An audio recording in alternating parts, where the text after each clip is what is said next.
Hello everyone. It is, well, it's getting on for 9 o'clock, it might actually be there now. And I'm outside North Warwickshire Borough Council, and the meeting's gone on longer than most that I've known here, and it's now later on in the year, so it's dark. Bit windy, but everything's okay. So that was a full meeting of North Warwickshire Borough Council, and wasn't it very interesting? So, and quite eventful. So there was a question that was raised by a doctor. I'll get his name, I'll quote it in the comments underneath. And he asked a question around the injunction that's been put into place against a number of named individuals relating to the oil site at Kingsbury, and asking why a sum of money, which they're saying is in the region of £130,000, has been spent on that injunction when Valero had an injunction, which is the oil company, and that all companies have lots of money, and also that the police have powers of arrest. The written answer was given. We can look it up, and I'll link to the agenda and the response.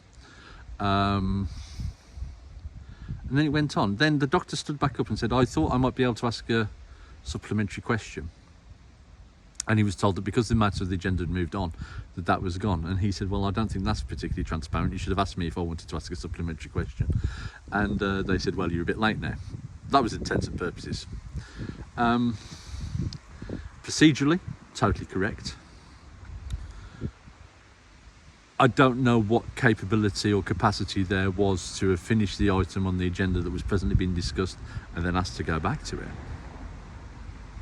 I feel that, or to adjourn the meeting and ask it, or whatever, but I'm not sure that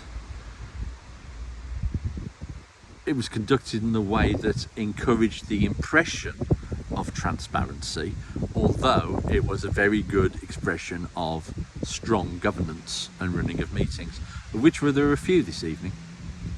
So, yeah. So then the meeting carried on. The doctor left the chamber.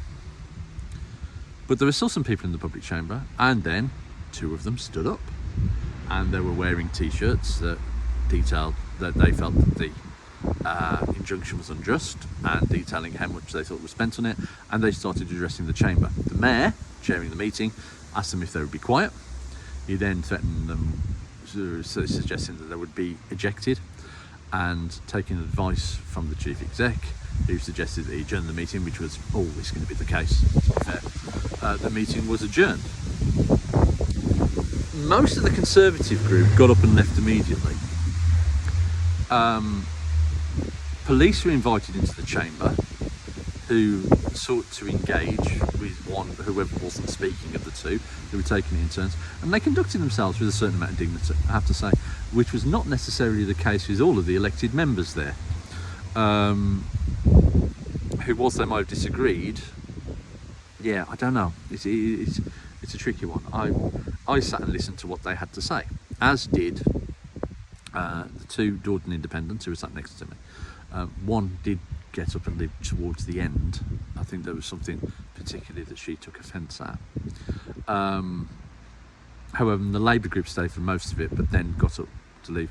A number of people were milling around the entrance to the chamber, but I was listening to what was being said, so I didn't, he said, please don't quote me if I misinterpreted or misquoted or misattributed anything to any of those individuals, saying that they left when they didn't. Then I apologise in advance. It wasn't the focus of my attention. Then after the police dealt with it relatively well, constructively. The individuals, it was interesting. They were people. One described herself as a grandparent, and but she demonstrated all of the chutzpah of a bullshit teenager in saying, well, I'm doing this I'm a bit busy at the moment, when accosted by the police. But they made their points well, and then they left. They did delay their actions, and they did make their points in the best way, but is that towards the end it was dealt with in a relatively dignified manner, and I think that comes out to everyone's credit, of those concerned and the police. And then the meeting carried on. Because it was dark, and because that's quite a lot, and council meetings are actually a lot more procedural than you think,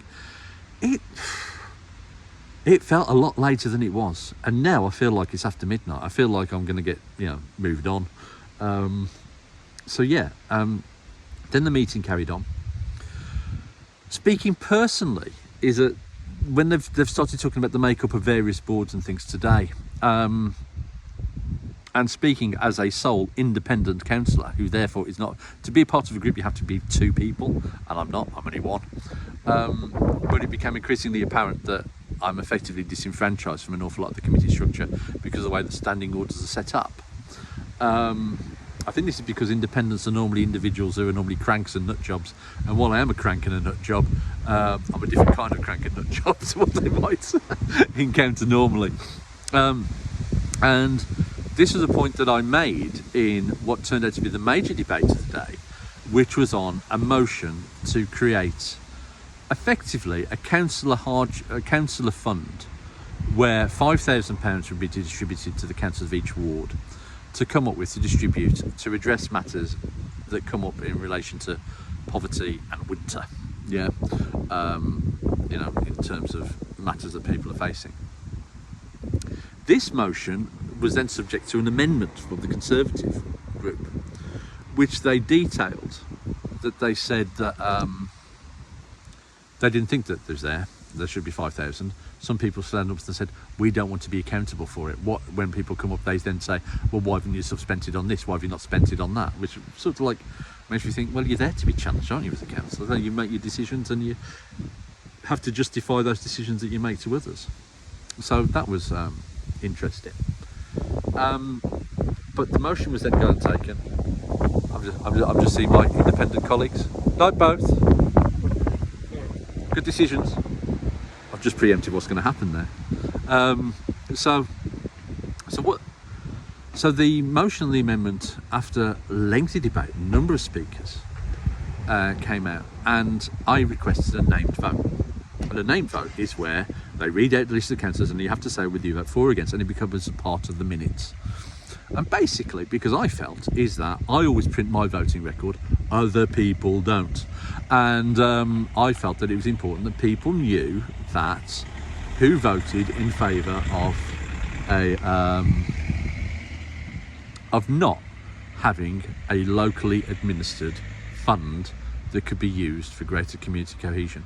And I used the examples that over the summer, so I spoke, and you can look it up, I'll provide you with the link, and I spoke around how there's a stigma attached to accessing certain help groups, because the Tory motion was actually around, we feel that this isn't the best way of addressing matters of poverty, we need to be signposting people and the professionals need to be dealing with them, which is a sound point.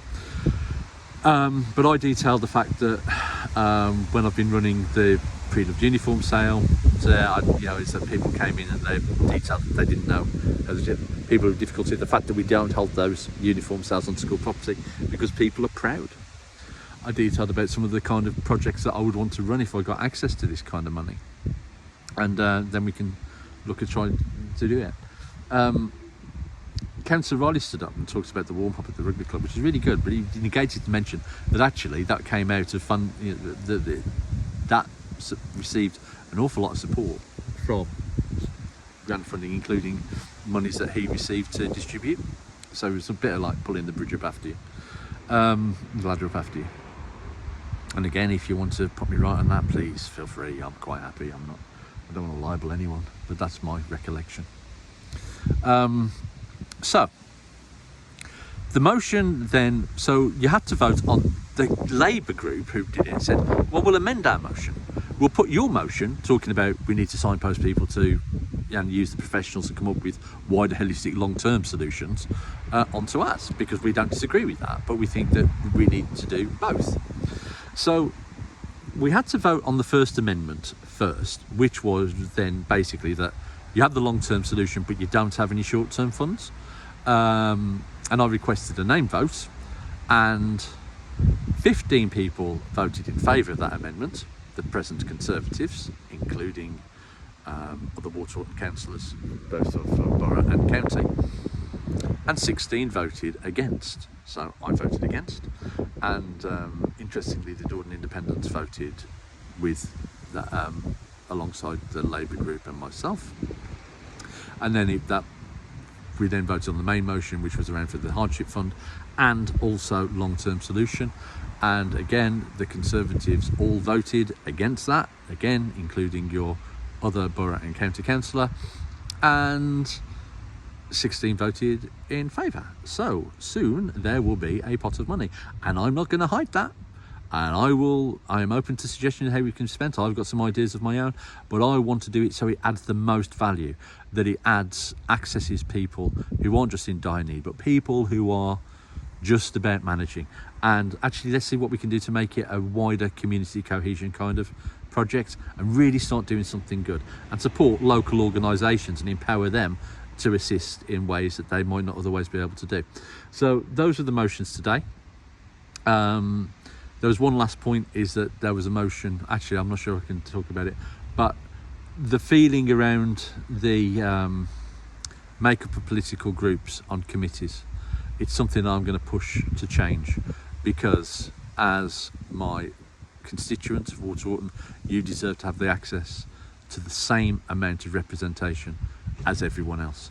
And presently, the way those rules are set up, that doesn't allow that to happen. And that's not just against Waterwalton, it's where I can bring skills, knowledge and experience of particular areas where I am better placed to deliver on some of those things rather than people in there, that I get the opportunity to do that for the benefit of all,